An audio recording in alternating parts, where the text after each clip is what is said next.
Good afternoon to everyone joining us. Thank you very much for being here on this lovely rainy Saturday afternoon in South London. We are here to talk all things LGBTQI plus reporting. So really glad that we've got such a fantastic lineup of panelists and hopeful that you will come armed with some questions about specific things you want to know about, because that's how we'll sort of all get the most out of this session. So if you've got any questions, you can do one of two things. You can either keep your camera on and raise your hand and ask a question that way, or you can type them in the chat box at the bottom. Either is fine. Obviously, it makes for a little bit more of an interactive session if people are comfortable being on camera, but I will say that we're recording this for people that couldn't be here this afternoon, who are desperately hiding under an umbrella in a pub garden somewhere. So just be mindful of that when you've got your whether you've got your camera on or not. This is going to be a sort of panel style format. So we'll take turns asking the questions of each of the panelists. We'll be wrapped up by about 10 to 2 to allow everyone to get away in time to the next events and sessions. And do feel free to just kind of message if you've got any kind of other questions. You can also obviously tweet along. We're using the hashtag Spank21. And yeah, really looking forward to get started. So I think I'll just ask panelists to introduce themselves. They'll be able to tell you more about themselves than I will. So if we just get sort of 60 seconds from each of you about kind of your job, your experience in journalism and writing, and why you love what you do. That sounds like a nice positive way to start. And why don't we'll start with Charlotte, then Zoya, then Valentino, and then Ben. So Charlotte, take us away. Hi, I'm Charlotte. I am a Manchester-based journalist and writer. I was previously the digital editor over at Restless Network, where I ran all the editorial site as well as the app. After that, which I finished a couple of months ago, I've been working over with Cosmopolitan UK, and I was doing some features editor cover there. And then the rest of the time, I'm a freelance journalist. And why I love what I do, I love telling stories. I think it's the nicest thing. We've got the best job in the world. We get to tell other people's stories, and we get to share ones that make other people feel less alone. You know, when you read something and it just makes you like, oh, I'm so glad there's someone else who feels the same as I do. I think that's the most beautiful part of journalism. But yeah, thank you. Fantastic. Right, Zoya. Hi everyone, I'm Zoya. I'm the junior writer at Gay Times. I recently graduated from City Uni, so I'm relatively new to all this. Alongside everything I freelance, I write for NME and Clash, Galdem, a few other places like Cosmo. And yeah, the reason I love this job is I'm pretty nosy. I love to know things about other people, specifically musicians, and like certain tracks and records and why they've done what they've done or put together what they've created. Yeah, and I enjoy sharing that info with other people. So yeah. That's great. Thank you, Zoya. And next we've got Valentino. Hi, I'm Valentino Vecchetti. I'm the intersex columnist at Diva magazine, and I also write articles raising awareness about intersex equality rights, and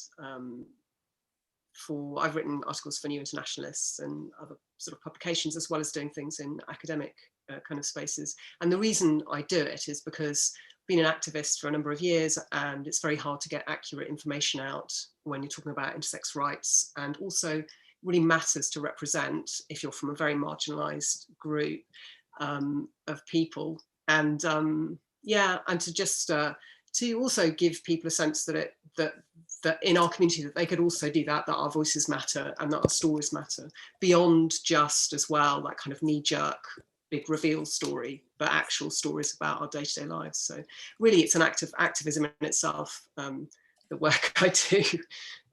Yeah, so that's me. Thanks. Thank you so much. And finally, we've got Ben. Oh, hello, darling. My name is Ben Pechey. My pronouns are they, them.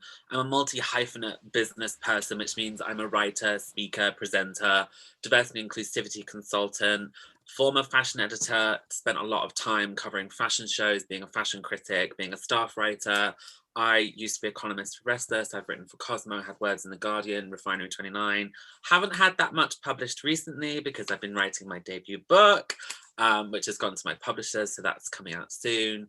And very similar story to other people. I'm nosy, but also I want to represent the community. Growing up, there was no one that ever made me feel like I could exist and exist safely. And I feel like when you have a voice and you are able to articulate yourself, you almost have a duty to be that representation for the next generation. I hope through my work to make life safer for non-binary and trans individuals so that they won't have to go through the struggle that I did growing up. And that is really my raison d'etre and why I do what I do. That's a fantastic summary there of everyone's work. Really appreciate it. And as Ben pointed out, people have got pronouns in their names. So if you refer to people, just make sure you use those. I'm sure everyone will be respectful, but just make sure we are when you're asking your questions. Let me start off by asking you a little bit more about why you write about what you write about. You're all probably covering different issues. The LGBTQI plus label is incredibly multifaceted. So tell us a little bit more about kind of what specific topics and subjects within that you cover. And I think we'll keep the same order to start with that we just went through.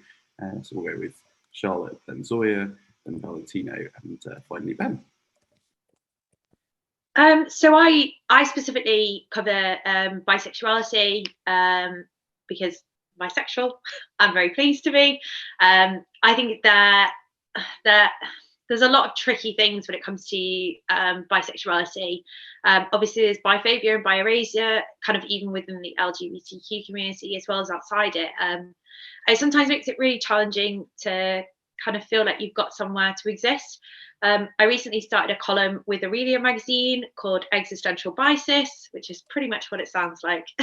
But hopefully that's going to be a bit of a celebration of fabulous bisexual people that kind of feel wonderful as themselves. And I think there is a real need to kind of uplift more and more voices in the community, especially like Ben was saying, kind of being the representation that you didn't have. I think growing up, my representation of bisexuality was very, very limited.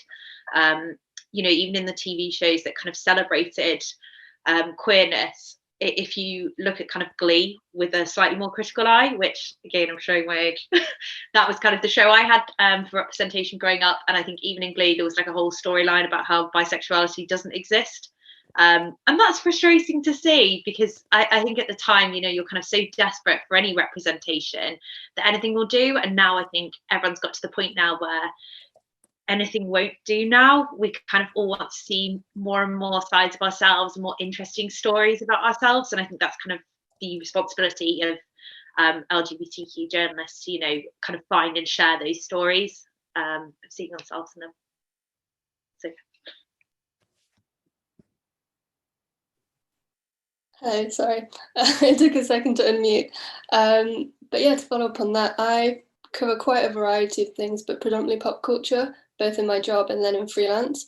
One of the spaces I feel most comfortable is within music, and that was always somewhere that I felt like I had a great route of escapism, and my identity again wasn't necessarily represented, and a lot of intersectionalities are kind of not necessarily picked up on, especially in the music scene. So I feel like you kind of need to address that. And you see a lot of like querying with specific artists and debate over like sexuality and how it's presented.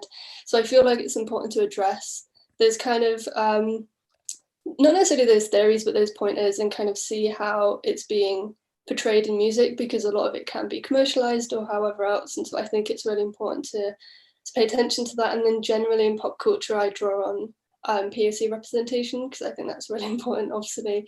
And how that feeds into LGBTQ rep, or if it doesn't at all, and why not. So yeah.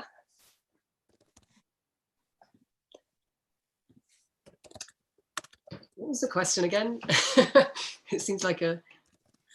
No, don't worry. I was asking you to just sort of talk a little bit more about kind of like what specific subjects and topics you cover under this huge umbrella of LGBT+. Oh, yeah.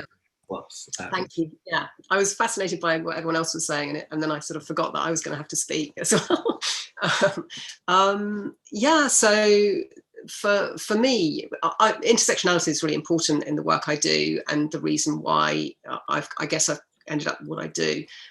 doing what I do. And so my background, so my father was a person of colour, and I come from a mixed background. I also was born with an intersex variation and identify as a lesbian. So I kind of tick a lot of boxes kind of there. And I didn't really see voices. Also, my father was working class and you know, immigrant here. So it was kind of when we grew up in a single parent family. So all these kind of things where I didn't really feel that I saw voices like mine when I was reading articles, when I was kind of connecting with media, I just didn't really feel that there were voices that I could connect to, or that I had permission to add my voice to those voices, because I didn't seem to come from the right background. So doing this work, I also write comics and kind of write other things as well, but kind of really it's been about bringing out stories that aren't normally heard, but also about when reading articles, I have to say this carefully, because you know, when you repeatedly read misinformation about yourself, it's really exhausting. The emotional labour involved, and when I say myself, I don't mean me personally, but I mean people with intersex variations. Reading about that, reading that it's an identity, some people think it's a sexuality, all this stuff, and it was just exhausting. And then trying to give kind of interviews to other journalists who would then put misinformation out there with the best will in the world, but it just became really exhausting a situation. And I wanted to establish, I suppose, in part of my activism, that when you're born with an intersex variation, you have sexualities, you have gender identities, and then you have variations in physical sex characteristics that you're born with. And this is a third category. So it's not an identity, it's not sexuality, although we intersect with that. It's a specific thing. And we have specific oppressions that we face in society, including non-essential cosmetic genital surgeries, you know, if we're born with visible differences. And so, as well as needing care pathways in adulthood, there's just a lot of human rights issues, a lot of equality rights issues, and being able to regularly talk about that and being able to bring that some awareness to that was just really important. And even though it's kind of hard work, and I fit it in with a lot of other work I do around activism and other writing work that I do, it kind of is a kind of passion to create equality, to get us, you know, at least a footing and be covered by the Equalities Act. We're not even in the Equalities Act, you know, things like that, or hate crime legislation to protect us. We don't even have that. So just coming from a really marginalized space where there's a lot of misinformation, it just became more and more important to me to do this. And I guess it's, you know, I want to see more, a greater sense in the news that this news about our marginalised group matters, that it isn't less important, that it should be heard. Because often when you pitch an idea to somebody about intersex equality or something that's happening in the intersex world, it's not news apparently. And so kind of overcoming those kind of oppressions and those challenges is kind of, yeah, is where I'm coming from. So it's very much kind of activism, but also trying to bring a bit of joy in, which is why I do the column. You know, you've got to, it is tough, but there are also fantastic moments of intersex joy and just sort of finding joy, you know, in existence. And it's been about that, and also creating platforms for other people with intersex variations to represent. So yeah, so that's kind of a bit more about me. Thanks. I guess picking up on like similar themes from within, nestled very comfortably under the trans umbrella, and I really, particularly in the last 2 years, have really focused on trans and non-binary existences, coming from a similar angle, because I was sick and tired of being written about. I was sick and tired of being spoken about, spoken over, and even when I was spoken to and I would give interviews, what I would say would come way out of context, and it would present this really warped, tiny, and dare I say, dangerous viewpoint on what a community can stand for. And I think what I've tried to do, both through things that I've pitched, through columns, through my activism, through my book coming through, is sort of saying we are people first. intersections second. And I think that's the problem that comes from a community that is, first of all, having to spend 80% of its time fighting for its right just to exist, fighting for its space just to exist. Then when you then come back to publications, come back to media outlets and say, well, I'm not happy with this, they then go, well, we're not going to talk to you anymore. We're not going to give you this space. It's like, it's a really difficult space to navigate, and you come up against a lot of problems, especially again in pitching, where you want to represent a realistic viewpoint. It's like, well, if you're not going to talk about the government, if you're not going to talk about the DRA, if you're not going to talk about LGBT Alliance, we don't want to know. So my job through my own content and through the things that I'm able to have more say on is to just say, I'm a person, here's some other people that represent similar intersections to me, and look how wildly different they are. I want to sort of showcase how my community is just not one way to be, because sadly at the minute when you talk to the media about trans and non-binary existences, they're going to feed you back some very, very similar faces that only give a tiny viewpoint of what our community looks like. And so it's my job to go, no, there's massive variations and differences. And also, again, we have moments of euphoria and joy, and we really kind of love who we are and what we do. Why would we bother fighting if we didn't actually love that? So this is a different viewpoint, and that's what I do. Thank you all so much. I'm going to ask you sort of two questions together, so feel free to kind of pick up. I think they're slightly related, but sort of feel free to pick up what you think is kind of most important to you. I wanted to know how much you draw on your own personal experiences when you're writing, and how sort of important it is to, or how easy it is as a journalist or a writer to cover something from a section of the LGBTQI plus community that you're not a part of, or you know, don't identify as a part of yet. And should we just keep going in the same order? So Charlotte, we'll kick off with you. I'm so sorry, could you just repeat that question?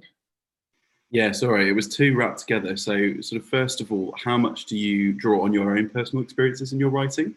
But also more broadly, how easy is it for you to cover a section of the LGBTQI plus community that you're not a part of, or that you don't identify as part of, if you're writing about them?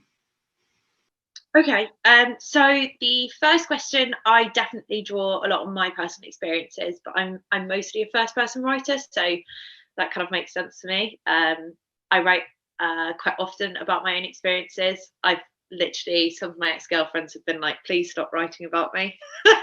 But yeah, it's interesting, because I sometimes feel like when you kind of share your own experiences, other people find places to relate to them. And I really enjoy kind of bringing in those like little snippets of like first person moments.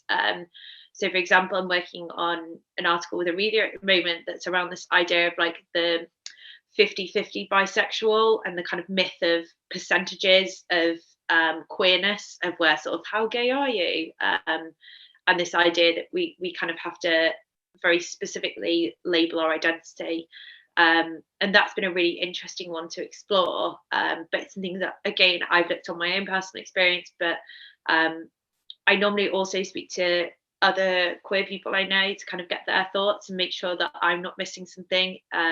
In fact, Ben's had messages from me before where I've been like, what do you think of this? Like, have you heard of this? So it's an interesting one to explore. With the second point, it's a tricky one, because I think there's two things to take into account. Like, firstly, I am a white person. I identify as cisgender. I'm she/her. I tried to put my pronouns in my thing, but I accidentally threw myself out the Zoom. So I'm really sorry. I'm really useless with technology. But it's a tough one, because for example, almost every article I do, I recently did one for Refinery 29 about people who came out in lockdown and people who discovered their kind of queer identity in lockdown. It was a really, really interesting one to explore, because there was so many different kind of spectrums of like, I figured it out for myself. I'm not quite out to everyone I love, but I've kind of agreed this with myself, and for most people in this room, I'm sure you know that it's kind of like that's the first step to feeling really comfortable and confident and great, is kind of just acknowledging it with yourself. And for all of those pieces, I'll always include trans or intersex or different voices that kind of bring something that maybe I can't. In terms of writing sort of a full feature, for example, when I worked at Wrestlers, when I was editing, it's tricky because there's so many great writers I know that can bring their own personal experience. And I actually think a really core part of great journalism is personal experience. I think even if you're not literally writing, this was what I did, it's feeding that through into there. And I think when we write about these issues, I'm not saying you only write about issues relevant to you. It's your role to uplift and support the entire community. You know, we're responsible for each other as well. And it's our role to look after each other and protect each other and make sure their voices are uplifted too. But I think there is a fine line between that and stepping into the space of another writer, because if there was an issue that I thought, oh, that's absolutely heartbreaking, like I'm shocked no one has covered it. When I was, I suppose, in that position of power as an editor, it was quite nice because I could go to contacts that I know, or I could pop a notification out on Twitter, and within 10 minutes, I'd have people that would bring so much more to that story. You know, you'd have people come back with these amazing personal experiences and these like really raw, vulnerable things that they wanted to share because it was so right and it was so relevant to them.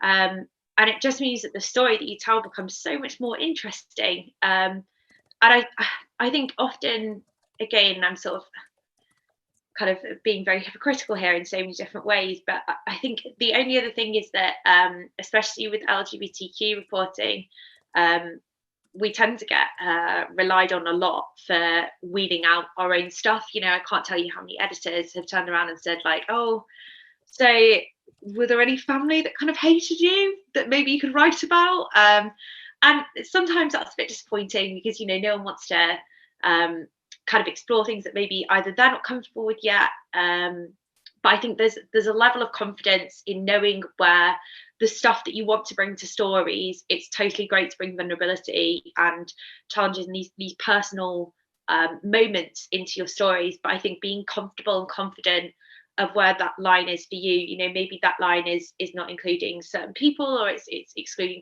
some details, that's totally fine to do. And I think whenever we talk about bringing personal stuff into stories, there's a really big push to be like, well, you're queer, so we're really going to expect you to talk about that time someone used a slur at you on a bus, or, you know, at school when you were sad, because everyone probably figured it out. And sometimes it's quite hard because maybe you want to tell a more joyful story, or maybe you want to share different elements. Sorry, I'm literally rambling at this point, so I'm going to cut it off there. Basically, personal stories, good, add in bits of yourself, say no when you think things are too far or you're not comfortable with it. And when it comes to other people's stories, share and support. You're part of a community for a reason. It's our jobs to uplift and support everyone else, but don't speak over them. That's pretty much it. I'm going to pick up on the first question and then I'll move on to the second. In terms of personal experience, I'm relatively new to it all. I think I was one of those people that kind of figured it out themselves. And then in terms of the lack of visibility, I was like, oh, I haven't seen many people write about this as being Muslim. And then identifying as bi first and then going to the pansexual label, I was like, oh, okay, this is an evolution that's happening whilst I've got a platform and an opportunity to write about this sort of stuff. So I don't think you necessarily have to track your experiences in real time because it's very difficult to even process mentally yourself.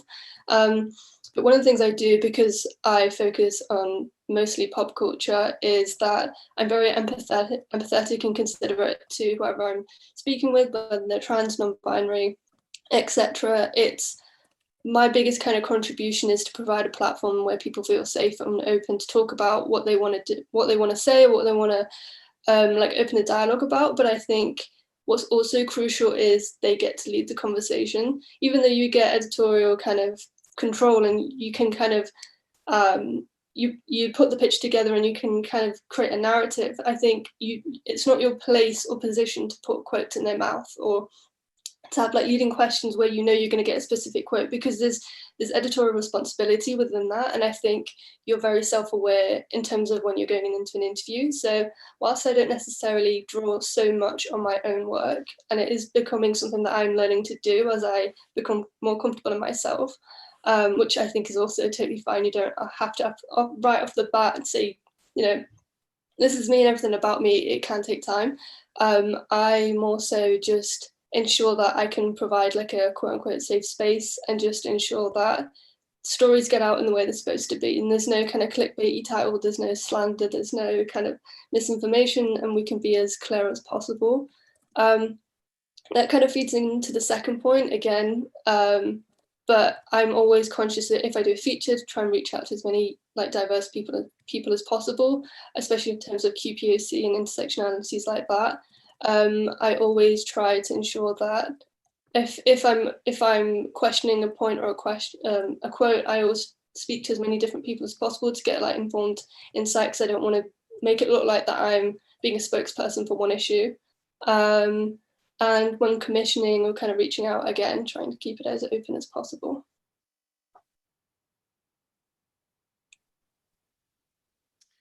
As a columnist, I guess I'm kind of expected to write about my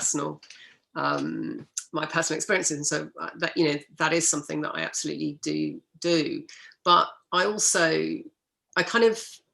I guess I've been doing it for a couple of years now, being a columnist, and it's quite, at first I remember thinking I had to pack a lot of stuff in there, but I'm much more relaxed about it now. And I think I've definitely found my voice as a columnist, and I think that that's really important. And I'm definitely aware as well of the readership and of navigating a space with them where I'm mindful as well, if I'm talking about something that's difficult or sad, you know, of how do I lead the person reading this through this story? How do I find a way to be positive or to be uplifting or to create some sort of moment of emotional release in a healthy way? So I do that. I've kind of found a space for that. But at the same time, where you have childhood trauma, which many people with intersex variations can have for one reason or another, that's something I don't talk about. I don't talk about traumatic things in detail because I can't use that in my journalism in an effective way, or in my writing, or in my activism. Some people do use personal testimony, and I think that's really relevant and very important. But I would burn out very fast if I put that much kind of stuff out there in that way. It's really important for me to navigate the work I do in a safe way for me. And I think when you are putting yourself out there, when you are being very open, for me, I need to have my boundaries of where I still feel safe. So kind of understanding that, and also feeling valid in that way, because a lot of people think that if you're from a marginalized group, they want to see that, and it kind of almost feels fetishized sometimes, that there's an expectation that you're going to produce this stuff for them that's going to be very if triggering, basically, if you do that. And I think it's a lot to expect. And I think it's really important as well for us to think about, when we're thinking about activists and writers and people kind of sharing in that way, not to expect them to kind of necessarily produce the most painful things for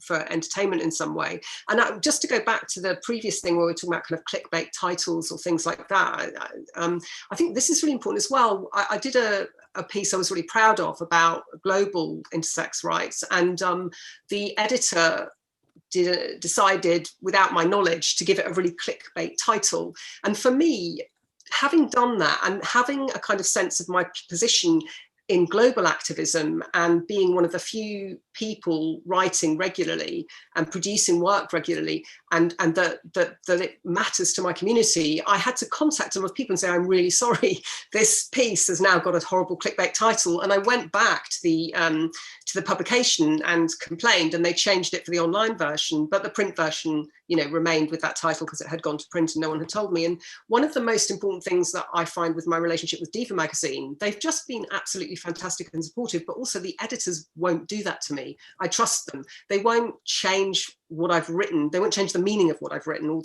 create a title that's I'm going to find offensive to and my community will find offensive. So I think it. What else are we going to talk about? Oh, I don't really talk. I do have a lot of intersectionality in my life and a lot of experience, including homelessness in childhood and poverty. And so I kind of work or do things or volunteer my time to different organizations that I have intersections with, but I don't do things outside of my kind of space, I guess. I stay in the areas that I'm familiar with and the things that I have stories about, personal experience of. But I do, if I see or hear something that I know relates to someone else, I'm 100% for giving them that platform and making sure, you know, to connect people and say, hey, this opportunity is there. Because I think the more of us that are doing that are creating bridges for the other voices that are less heard, you know, there's room for all of us, and it's about bringing us all in, not kind of getting a space and then holding on to it, but just kind of sharing and recognizing that there is space for all of us. And we're a better, you know, publications, news, information, it's just better when you have more variety and diversity in the voices coming through. Yeah. I think experience is something that throughout my career has been the only thing I've been allowed to bring. Similar to Charlotte, I predominantly write first person, and for 2 years I only wrote op-eds. That's all I was ever commissioned for, that's all I was ever given, and that's because the main pieces that I became known for was a great piece in Cosmo that directly drew from the difficulties I experienced as a person in public. And over the last 18 months, it's something that I realized that I can't actually cope with anymore. And the fact that the last 3 big articles I've written have brought me to tears whilst writing them, I realized isn't healthy. Like the amount of times I've nearly lost myself through having to trawl through the trauma, I realized that it's not something that is actually very healthy for me anymore. And I think even when you are someone, I get asked for opinions on news pieces all the time surrounding the trans community. I think especially editors, I've not had lucky experience to work with great people all the time. I think Charlotte was one of the best people I worked with, but outside of that, I've always struggled with these people because they forget I'm not impartial. Then I'm being asked to talk about something that's in the news. I'm also experiencing it too. So anytime there's a ruling in the High Court, anytime there's a removal of rights, anytime the government do something, I'm not only having to report on that, I'm actually having to process it at the same time. And the emotional weight that exists in that space is incredible. And it's really difficult because I want to represent, I want to speak about these things, I want to bring my opinion, but also it's a really, really big toll on my mental health. And it's almost, I'm at the point where I don't write as much anymore because I can't hack it. It's a really difficult space when you don't have a team around you, when you're not on an editorial staff. It's, you know, it's difficult. So now I'm at the point where I've sought out management because I want someone to look after me, because I don't feel safeguarded from the industry that just wants the really difficult pieces of my life. So that's really tough. And then speaking for other people is just not something I do in my career. I know for a fact that in more recent times, I've been working on campaigns and sort of visual things. I know people find me difficult because they'll come to me with a job and I'll go, am I the only they, them on this collection of people? I want to see your talent deck. I want to see who I'm working alongside. And I'm going to say, I've asked for a certain amount of money for this job. Every single person needs to get exactly the same as me. Oh, but they don't have the same reach. I don't care. If you're booking people for intersection, they're going to come with the fee that deserves. And I'm sick and tired, especially when we come out to Pride season. If you've got someone on the job, say, for example, that's a cisgender white man, he needs to be earning less than the trans and intersex talent. He needs to be earning a lot less because it's not as hard as it is for us, okay? There needs to be like a bonus and premium.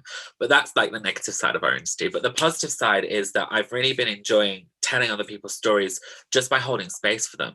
As a non-binary presenter, I currently run a YouTube series where I bring people on from our community that have experiences, and I get to sit and learn with them. And I think it's magical that I'm able to hold the space for me as a presenter and curate these stories, but the other person completely speaks, because I don't have experience of neurodiversity. I don't have experience as a person of color because, you know, I'm as white as it comes. So my first episode on that series, I had to really kick back with my producers because they were like, well, you're non-binary. We can't tell the non-binary stories. I was like, I want a person of color who is non-binary to tell me a different experience, to show an audience that there is just not one narrative. There's 10,000 narratives here. And that's, you know, it's difficult. I think it's lovely to say how the wonderful things we do, but like we don't talk about the behind the scenes stuff that is horrific that we have to deal with. And you have to be strong and you have to be capable of navigating some really difficult cisgender heterosexual people who are just clueless but have great jobs and great income, so just throw their weight around willy-nilly. So yeah, that's the difficult side, and I think it would be a disservice if that wasn't talked about on this panel. Ta-da! Thank you. No, it is a privilege to be able to sit here and learn with all of you. I wanted to pick on something that Valentino sort of started to talk about. I wondered if all of you, maybe we'll work backwards this time in order, so we'll start with Ben and go Valentino, then Zoya, then Charlotte. But people will probably be watching or listening to this and thinking, like, where are the good places? Where are good publications that will treat me properly, that will pay me, you know, that I can pitch to if I've got like a range of different subjects, topics, ideas, articles that I want to write about. So would you all just sort of share a couple of places that you've sort of worked for or you'd recommend other people sort of pitch to or get involved with? Gosh, I had a great experience with Cosmo. Certainly I know the team there are very open to delivering exactly what you would like to deliver. Certainly they work with you on your pitch to make sure it's the right thing. And yeah, they've definitely, from the stories that I've seen recently, they do seem to be very open and honest about if the pitch isn't quite right for them, where possibly that you could go on to pitch that. Certainly Paisley Gilmore, who is sort of LGBTQ plus and sex, doing an incredible job. It's definitely a journalist to follow. I think the best place is follow other journalists. You know, they'll look for a quote at some point, you'll give them a quote, and then at some point you can ask them for an introduction for a publication they work for, because if you like the way someone writes and you like that person, you'll have similar ideals and you'll understand that you'll be treated in a similar way by that team. So I think it's less publications, more journalists and editors that you love, that you'll then have that safe experience with. Great. Valentino? Oh, I forgot which order we were doing it in. I did throw everyone off. I sort of feel bad about keeping everyone always at the end, because then sometimes they feel like everybody else has already made the points for them. So I wanted to reverse. I mean, obviously, I'm going to say Diva Magazine's fantastic. It's been fantastic for me. It's been fantastic to be able to represent in that space, and they're really they've done a lot of work in our community to elevate voices from marginalised spaces, so Diva Magazine's are really good. But I think a lot of publications now that I admire are in very reduced circumstances because of the pandemic, and there isn't much money going around. So I can't say I recommend these things and you're going to get paid decently for it, because we all know that we're not all getting paid properly, or sometimes not at all for work we do at the moment, and that's just that, you know, we're having to find other ways to be paid properly, and that's an unfortunate reality at the moment. It is really tough. And but I would say, you know, other spaces, I think Galdem do fantastic work. I think Bricks Magazine do fantastic work. I think really, you know, if you're kind of interested in a specific space for your writing, just do look to the places. I mean, on Instagram, start following people. That's a good space to just find out about other publications that you admire, see, you know, which publications they're doing things with, and then just kind of do the work to find what your space is and to find where your voice fits. I think that's really important. Because I think we don't have, you know, I was listening to some other pieces about journalists and writing, and people talking about, you know, how do you find ideas or things like that. But I think when you come from LGBTI QA plus spaces, we have a lot of stories, we have a lot of stuff to talk about, and we have a lot of news. Sometimes we're overwhelmed with the stuff, you know, as Ben was saying. So we're not stuck for stuff to say. I think it's just you know, we have limitations within publications that we can work with, and we have limitations regarding what will be paid. As well. So yeah, I wish I could say something like better about that. But I think, you know, the publications I mentioned are fantastic. I just think, you know, there isn't a lot of money at the moment. I'm going to touch on a few of the publications Valentino mentioned, because Galdem has been incredible for me. I've written for them a couple of times, but the editorial intuition and just understanding and appreciation is just, I'm yet, aside from Gay Times, I'm yet to meet any other kind of like equivalent where they're just so respectful of what you have to say and take the time to understand if they don't. The kind of collaboration and just mutual understanding has just been, yeah, it's been great. Aside from that, I would say Vice. They've been really great with me when I've wanted to cover stuff. Vice and ID, actually. Most of mine have been feature-based, so if I'm talking to other people, they've not given me the most direction and respect, like they've let me kind of decide who and where I want to speak to, but like in terms of quotes or structuring the piece, it's been really kind of, it's been really interesting for me to learn on the go because I'm still relatively newish.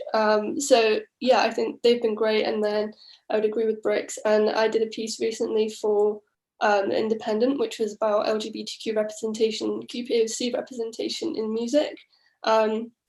Probably one of the most ambitious pieces I did, and that went really well. The insight and kind of the direction that I was given with that really helped me consider like how I wanted to put it together, what kind of story I wanted to tell, and that was one of the pieces where I decided I wanted to step into it more personally, because I've always been relatively reluctant on how like I'd be received or specific nuances of my identity that were like whether it's culture or religion. I was always hesitant in regards of like backlash, and I'm very kind of conscious, I'm quite sensitive, so it was quite difficult to work through, but yeah, that came together really well and I was very happy with that. And I wanted to mention something Ben said as well about in terms of negative experiences, and how I think with QPOC identity there's often an eagerness to conflate that identity with a negative experience or like trauma bonding. And one of my first experiences as a writer, it was an anonymous piece because I was still figuring a lot of stuff out, but I actually regret writing it now. And it was more a case of, it was literally everything up until that point that I'd experienced and they just wanted it in a piece. And I didn't necessarily realize that it was going to be that emotionally taxing. And I sat there one night and I was like, I don't know how to write this, but it's one of my first bylines. And I was very conflicted in respect of, do I want this? I want to be a journalist, but like how much of myself do I have to sacrifice in order to get that byline? And I did it anyway, because I was like, it seems like it's the only space that I'm going to get, or like it's the only opportunity I've been given. And it wasn't even the piece I pitched initially. It was, I pitched something about like films and how that fed into my identity, which I felt was safe, but instead it got spun into something completely different. And I kind of didn't feel like I had the skill set or the know-how to navigate that conversation and tell the editor that, no, I don't want to do this. And now, obviously, like a few years later, I know I have the kind of control creatively and personally to say, no, you're allowed to turn things down, you're allowed to say, don't want to do this. But I think starting out, best bit of advice I can give is just make sure you're comfortable. And if you're not, you are allowed to reject things. You are allowed to request, a different stance on something, and make sure that you're comfortable, because whilst editorially they might have an output or a target or whatever it may be, your mental health, I think, is a priority. And you don't want to sacrifice yourself or a part of yourself or regret something down the line, just for the sake of a byline. Personally, I don't think it's worth it. And I think if I can share that, it would be that bit of info. Yeah. So like Ben and Zoya were saying, I think for me, I think the editors play a really big part. I know Galdem's come up a few times, but I've worked with a couple of the editors at Galdem as writers in different facets, and again, their intuition for kind of bringing something really interesting to the table is definitely there. There are a lot of publications where there are excellent editors. Paisley Gilmore at Cosmo, she is just a whirlwind, like one of those editors that comes back to you with sort of more ideas, and suddenly you've got 5 pieces to write in your head. And she's great to work with. I love Jess Commons and Vicky Spratt over at Refinery 29. Vicky Spratt, I think, gave me some of the most thoughtful edits I've ever had. She literally stripped my piece back and said it was more of a conversation. I really like that style of editing for me. The kind of like, oh, maybe we could pull this here. I don't know what you think. Which for me is a really lovely way to edit. In terms of publications themselves, again, I think Valentino said something really similar to this. It's kind of seeing where you fit. And I think as journalists, we're quite keen to put ourselves into a box, into a beat. And if you're an LGBTQ journalist, you only get to write about these set of issues. But I think it's important at the start of your career to play around and actually have some fun with it. Ben's written plenty about fashion, and Zoe's obviously pop culture and covering everything from sort of TikTok to music. And there is there's way more flexibility than people think we've got. I've covered everything from sex toys to like very specific and really stressful kind of political situations. And it's nice to be able to look at that spectrum of work and know that different publications, there's different editors that fit that work and that are more right for that project. So I think it's a case of finding writers, follow them on Twitter, follow them on social media, because the best advice you will ever be given as a journalist is to read your peers' work. If you're kind of out there writing about LGBTQ issues, but you're not reading trans perspectives or kind of the perspective of people that have different experiences of you, if you're not reading the experiences of people of colour, then you're not doing your job. Your job is to kind of read and navigate as many of these experiences as possible, kind of take them in, and they inherently make you a better writer. Reading other people's work will only ever make you a far more confident and thoughtful and empathetic writer. It gives you something completely new. I think that's the most important thing that you can do at the start of your career, and the platforms that fit for you will come with that. If you read an amazing piece in Diva, for example, and you're left crying at the end of it, which I have been, and you're in absolute floods of tears, well, then you can start to see what sort of work would fit in beautifully in there. If you read like a really interesting interview it makes you feel really hopeful and kind of bold about kind of the future of where music's going and where pop culture is going. That interview, if you read that and feel like so uplifted, that's maybe where you see your work going. I think it's a case of experimenting and playing around, but also kind of finding all these different facets. There's not one way to write for us, sort of thing. That's fantastic, and it's so upsetting to say that there's only a minute left. So I feel like we have to end there, which is ridiculous. I feel like we could have very happily talked about all this stuff for ages and done like a good podcast or something. And there's loads more stuff that we could have talked about, but it's been an absolute privilege and pleasure to hear from you all. So really appreciate you giving up your time. And thanks to everyone else for coming along as well. I'm going to drop the link to the tweet where we put this session that's got all of our fantastic speakers' Twitter handles, so that if you wanted to, you could tell them how wonderful they were. I've just put that in the chat. And I'm sure, if you've got any follow-up questions, I'm sure they'll be happy to answer or help. Yeah, that was really, really fantastic. I'll just say a brief word about what's coming next, because we've got more stuff happening in 10 minutes. So in room 1, there is a session run by Bloomberg on covering the government and the economy. In room 2, that is where the journalism media mentor one-to-one sessions are taking place, which you will already have signed up for. So if you haven't heard about it, don't go to it, because you'll have been contacted. And finally, in room 3, something that you might find interesting after the back of this discussion, there's a session on personal essays and trauma reporting, which is something, again, we could have got into a bit more here, but so much stuff to talk about.